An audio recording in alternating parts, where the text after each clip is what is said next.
សួស្តីអ្នកទាំងអស់គ្នា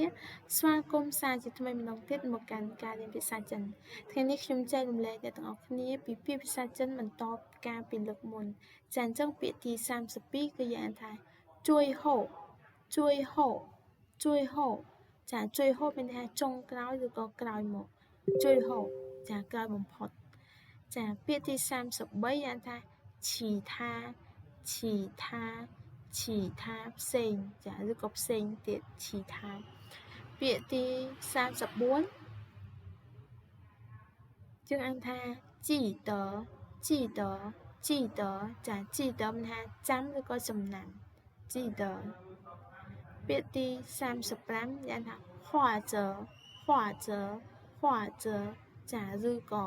画则ប្រយោគស្របចាពាក្យទី36过去ឆ្លងឬក៏អ្វីដែលយើងបានធ្វើរួចហើយគឺជាអតីតកាលដែលបានឆ្លងកាត់ហើយចាពាក្យទី37យ៉ាងថាសាមានឈួតឬក៏ឈួតឡប់បែបសាឈួតចឹងណាពាក្យទី38យ៉ាងថាសាគួឡប់ឬក៏ឡប់សតិពាក្យទី39ហ្វឹងលឈួតហើយពាក្យទី40ហ្វឹងឈួតពាក្យទី41老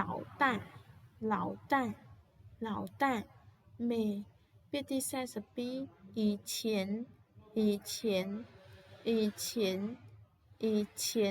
ពីមុនពាក្យទី43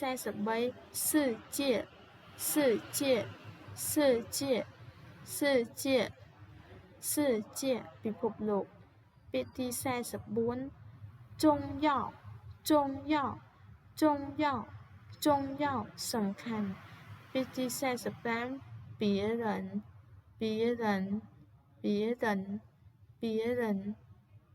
អ្នកដតីពាក្យទី46អានថា别笑កុំសើចឬក៏ហាមសើច47អានថា别玩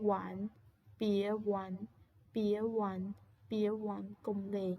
ចាអញ្ចឹងថ្ងៃនេះខ្ញុំចែករំលែកជាមួយនឹងអ្នកទាំងអស់គ្នាត្រឹមប៉ុណ្ណឹង